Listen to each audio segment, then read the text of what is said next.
નમસ્કાર દોસ્તો, અમારી the daily point news channel પર આપનું હાર્દિક સ્વાગત છે। દેશ, દુનિયા, ગુજરાત અને ખેડૂતને લગતા સૌથી મહત્વના સમાચાર જાણીએ તે પહેલા ચેનલમાં નવા છો તો ચેનલને સબસ્ક્રાઇબ કરવાનું ભૂલશો નહીં। સૌરાષ્ટ્રના યાર્ડમાં મગફળીની આવક તથા ભાવમાં ઘટાડો, રાજકોટ અને ગોંડલ યાર્ડમાં ખેડૂતોની નારાજગી। અમદાવાદ મુંબઈ બુલેટ ટ્રેન પ્રોજેક્ટમાં સાબરમતી અને સુરત બાદ હવે વડોદરા સ્ટેશનનું કામ 90% પૂર્ણ થયાની જાહેરાત।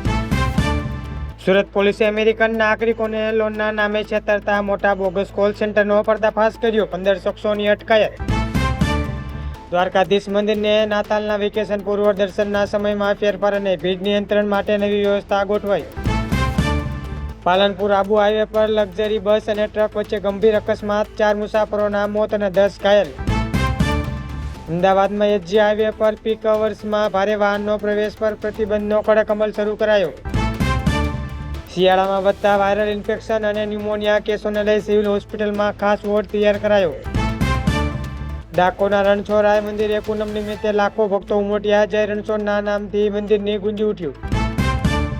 વિશ્વામિત્રી નદી શુદ્ધિકરણ પ્રોજેક્ટ માટે મહાનગરપાલિકાએ 50 કરોડનું બજેટ ફાળવ્યું। અદાણી ગ્રુપ મુન્દ્રા પોર્ટ પર ગ્રીન હાઇડ્રોજન પ્લાન્ટની ક્ષમતા વધારવાની જાહેરાત કરી। કાશ્મીરના શોપિયામાં સુરક્ષા દળોએ મોટું સર્ચ ઓપરેશન હાથ ધર્યું, હથિયારોનો જથ્થો મળી આવ્યો।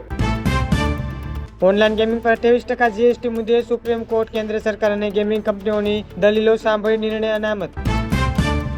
કેન્દ્રીય મંત્રી નીતિન ગડકરીએ દિલ્હી મુંબઈ એક્સપ્રેસ વેના વધુ એક સ્ટ્રેચ 25 ડિસેમ્બર ખુલ્લો મૂકવાનો જાહેરાત કરી। ભારતીય રેલવેમાં સેફ્ટી કેટેગરીમાં 50,000 નવી ભરતીઓ કરવાની રેલવે બોર્ડની જાહેરાત। મહારાષ્ટ્ર સરકારે મરાઠા અનામત મુદ્દે વિશેષ સમિતિનો રિપોર્ટ સ્વીકાર્યો, વિરોધ પક્ષ સવાલ ઉઠાવ્યો। યુપીઆઈ ટ્રાન્ઝેક્શન નવેમ્બર મહિનામાં રેકોર્ડ બ્રેક વધારાનો નોંધાયો। સીબીઆઈએ ₹1 કરોડના બેંક ફ્રોડ કેસમાં દેશભરના 12 સ્થળોએ દરોડા પાડ્યા।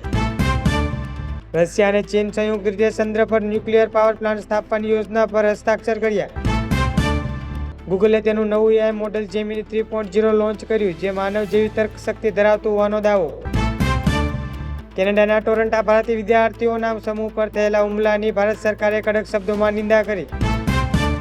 15 ડિસેમ્બરે દુબઈમાં યોજનારી હરાજી પહેલા રિષભ પંત અને શ્રેયસ અય્યર પર સૌથી મોટી બોલી લગાવવામાં આવી।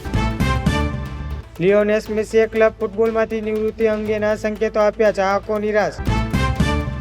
જો તમને આ વિડીયો પસંદ આવ્યો હોય તો લાઈક કરવાનું ભૂલશો નહીં। રોજે રોજ આવા જ મહત્વના સમાચાર મેળવવા માટે અમારી ચેનલ ધ ડેલી પોઈન્ટને સબસ્ક્રાઇબ કરો અને બેલ આઇકન દબાવો।